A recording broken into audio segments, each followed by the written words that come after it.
Hi friends, good morning. কেমন আছেন আপনারা? আশা করি ভালো আছেন। আমরাও সবাই খুব ভালো আছি।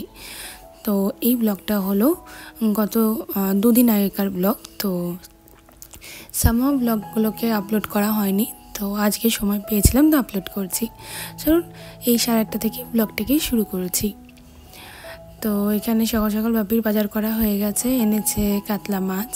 আজকে একটু অনেক দিন পরেই ধরুন মাসি আসবে, তো একটু সবার মনে একটু খুশি খুশি আছে। একসঙ্গে থাকতে থাকতে কি বলুন তো, একটা অ্যাটাচমেন্ট হয়ে গেছে সবার সাথে, সবার সেই হিসেবে দেখাই হয় না, তবে নিজের মতন হয়ে গেছে সব কিছু, বুঝতেই পারছেন। তো মনটা একটু সবারই খুশি খুশি আছে। এইদিকে জলখাবারের মধ্যে হয়েছে বাপি রুটি কিনে এনেছিল, আর কালকে রাতে ছিল ঘুগনি, তো সেই ঘুগনি আর রুটি খাচ্ছি। আমার বড় এদিকে রুটি আর ঘুগনি খাচ্ছে, কিন্তু মামনি ওর জন্য একটা ডিম ভেজে দিয়েছিল। আর আমি তখন মাছ মাংস ডিমটা খাচ্ছি না। তো আজকে যেহেতু আমি ভয়েস দিচ্ছি, তো আজকের দিনটা হচ্ছে 19 দিন, 20 দিনের দিন চলছে এখন। 21 দিনের এইটা ছিল, তো আর একদিন মাত্র আছে। তো তারপর থেকে আবার নর্মালি সমস্ত খাবার দাবার করতেই খেতেই পারবো। জলখাবার খাওয়া শেষ হলো, নিচে এলাম থালাবাটিগুলোকে নামানোর জন্য। তখনই দেখছি মাসি চলে এসেছে, দেখেও বেশ ভালো লাগছে। ঠান্ডাটা খুব একটা নেই, কিন্তু জানেন তো কি একটা একটা হালকা হালকা হাওয়া দিচ্ছে। ওই হাওয়ার জন্য জানেন তো সোয়েটারটা পরে থাকতেই হচ্ছে। সোয়েটারটা পরলে গরম লাগছে, যেহেতু কাজ করছি, আবার যেহেতু সোয়েটার খুলছি, তো ঠান্ডা হাওয়াটার জন্য আবার ঠান্ডা লাগছে। অদ্ভুত একটা সিজন। আবার তবুও ভালো, একেবারে যে ওই গরমটা পড়ে গেলে সেটা কিন্তু আবার খুব খারাপ, সেটাতে আবার বেশি কেমন একটা প্যাচ প্যাচ করতে থাকে। কিন্তু গরম তো আসবেই। গরমটাই এখন একটাই হচ্ছে ঋতু মনে হচ্ছে। ঠান্ডাটা কিছুদিনের জন্য, বর্ষাটা হচ্ছেও কিছুদিনের জন্য, আর গরমটা হচ্ছে 12 মাসের জন্যই মনে হচ্ছে। এই ঠান্ডা গরমের জন্য জানেন তো শরীরটা খারাপ লাগে, সর্দি হয়ে যায়, গলা ব্যথা হয়, যেটা আমার হচ্ছে, আমার বরের, আমার শাশুড়ি মা সবারই হচ্ছে এটা, যে ঠান্ডা লেগে আছে এই ঠান্ডা গরমের জন্য। তো বিছানাটা দেখুন আপনাদের সাথে গল্প করতে করতে তোলা হয়ে গেল। আজ সকাল থেকে খুব একটা কাজ করতে ইচ্ছে করছিল না, কিন্তু এই আর কি, টুকটাক কাজ তো করতেই হবে, না করলে হবেও না। আর সময় দেখে দেখে কাজগুলো করছি, কারণ একটু আজকে বেরোনোরও ব্যাপার আছে, আমার মায়ের সাথে কাজের জন্য একটুখানি কাজ আছে। আর এরপরে কুকে নিয়ে এলাম। কুহু তো মাসিকে দেখে ভীষণ ভীষণ ভীষণ খুশি হয়ে গেছে। প্রথমে আগে খুব খুব খুব আদর করা হলো, এতদিন দেখেনি, কারণ ওর সাথে বেশিক্ষণ সময় কাটাই, তো ওই জন্যই আর কি। আর এদিকে মামনি এখন রান্না করছে, বাঁধাকপির তরকারিটা চাপাচ্ছে, কারণ কুকুকে খাইয়ে টাইয়ে তারপর আমি একটু বেরোবো। আমিও তাড়াতাড়ি করে আজকে খেয়ে নেব, তারপর বেরোবো। আজ আমার এগুলো গোছানো থেকে আজকে ছুটি না মাসি? আজ আমার মাসি থাকবে না, তখন আবার এগুলো শুরু করতে হবে। আর এগুলোকে আপাতত ছুটি আছে। তবে এখন মামা খুশি? তুমি কতটা খুশি? এখানে দাঁড়াও, একটা জায়গায় দাঁড়াও। তুমি নমিতা এসে কতটা খুশি? অনেকটা খুশি, তাই? কানেরটা দেখালে?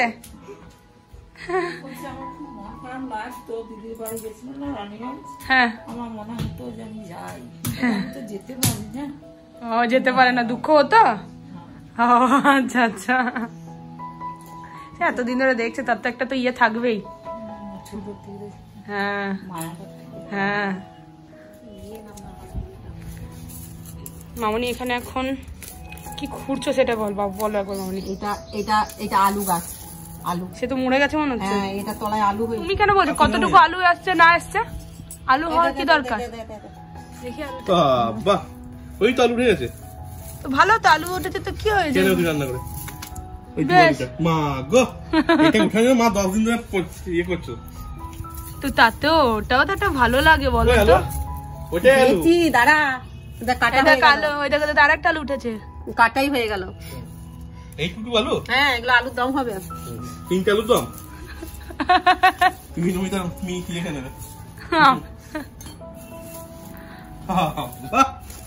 একটা ছোট্ট মতন কাটা আলুতে 3টে আলু হয়েছে।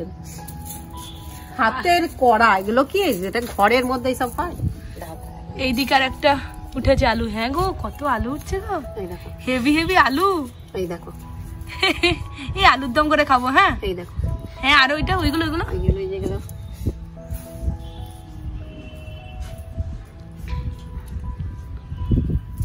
বাবরে, অনেক কটা আলু হয়েছে গো মনি। আরো আছে।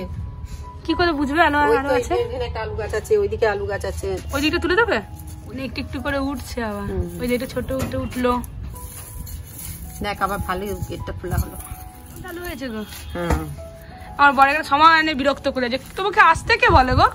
আলু দেখতে এই তো মামনি একটা সময় আমরা গার্ডেনিং করবো। হ্যাঁ মামনি, দেখো ওয়াও মজা লাগছে। আলু হলো এই আলুর দম করবো। হ্যাঁ কালকে মটরশুঁটি দিয়ে। তুই তো এখন নিরামিষ খাচ্ছিস, হ্যাঁ তোর হয়ে যাবে একার পক্ষে। তুমিও একটু নেবে গাছের আলু, মানে বলছি আর কি, তোর হয়ে যাবে। ওয়াও ওয়াও ওয়াও, কত আলু কত আলু। মামনি বলছে যে আমরা মাঝে এক ব্যাগ আলু তুলতে এসেছি, 3 জনে আমরা এসেছি। একটা হিষ্টপুষ্ট, একটা মিডিয়াম আর একটা একেবারে শুকনো। আরে এটা একটা মজা। যা পেরেছি গাছগুলো কেটে দেওয়ার পর এখন একবার এই গাছটা ইয়ে করতে হবে, ছোলা। হ্যাঁ এরকম যেন তো আগে ছাড়িয়ে ছাড়িয়ে খেতাম, জানো তো খুব ভালো লাগতো। বেড়েছে বলো ছোলা গাছটা? একটু একটু টুকটাক করে। হ্যাঁ এই মামনি শশা গাছ ও বেগুন গাছ এগুলো এগুলো তারা এই মাটিগুলো পরিষ্কার করাতে হবে। গাছের শিকড় আছে না অনেকটা। আর বাবা কি জ্বালায়। কোন গাছগুলোতে তেল হচ্ছে, দেখ কোথা থেকে তেল আসছে, দেখ গোটা গাছগুলোতে তেল হয়ে যাচ্ছে, কোনো রান্নার ঝাঁজ থেকে আসছে। এইখানে কি করে সম্ভব? ও হচ্ছে কোনো জায়গা থেকে হাওয়া বাতাসে উড়ে আসছে। এই যে দেখ না তেল একদম, এই যে পুরো চিটচিট করছে। এই দেখ এটা এই গাছগুলো তো হচ্ছে না, এই গাছটা কি করে? এই জবা গাছে ধরে নিয়েছে তেল। হ্যাঁ তেল ধরে নিয়েছে। এই যে পাতাগুলোতে ঝাঁজ আসছে কোনো জায়গা থেকে। এই যে কোথায় রান্না হচ্ছে? ওই দিক করে কেউ রান্না করে না, ওই দিক থেকে কোনো কিছু ঝাঁজ বা কোনো হাওয়া বাতাসে কিছু একটা গাছে টাচ করছে। এই আলু গাছটাতে আলু হবে। কোন গাছটাতে? অনেক বড় হয়েছে না? এটা থাক না এখন, এটা একটু মরু। আর এইটা পেঁয়াজ গাছটাতে কি হয় মনি? পেঁয়াজ কলি, ওটা ভিন্ন। একটা নমিতা লাগিয়েছে, এটা আমি লাগিয়েছি। এটাও পেঁয়াজ হবে, পেঁয়াজ গাছ হবে। পেঁয়াজ গাছ না মানে বড় বড় পেঁয়াজ কলি আর কি। না শুকনো শুকনো আর কি। এটা কি লঙ্কা গাছ? এটা লঙ্কা গাছটা ঝাড় দিয়ে উঠেছে। এই দুটো লঙ্কা গাছ। মাম্মা দেখ আলু হয়েছে, দেখ দেখ তুই আবার চলে এলি। বাবা কটা আলুর জন্য সবাই কেমন ভিড় করে দিয়েছে। শুকিয়ে গেছে গাছগুলো। কেমন কয়েকটা আলুর জন্য কেমন ভিড় করে দিয়েছি, মেলা লাগিয়ে দিয়েছি আমরা।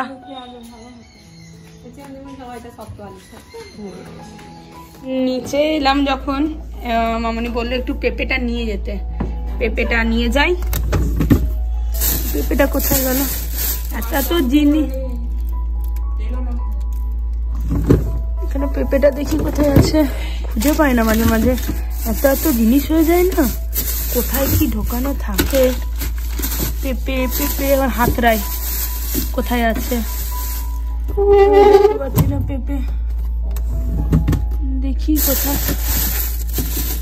মামনি পাচ্ছি না যেখানে পেঁপে। কোথায়? হাতটা নেই এখানে কিছু পেঁপে টেপে।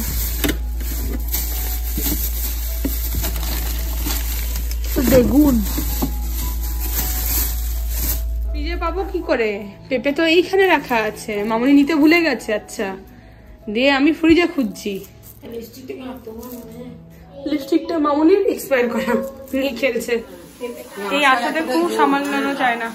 আর আমার মেয়ে মনে অনেকদিন পর একটু মনে হচ্ছে ছাদে যাচ্ছে ঠিক করে। ভুলে গেছে। মাম্মা মোবাইল আর দেখো না, মোবাইলের অভ্যেসটা ছেড়েই দাও, খেলো।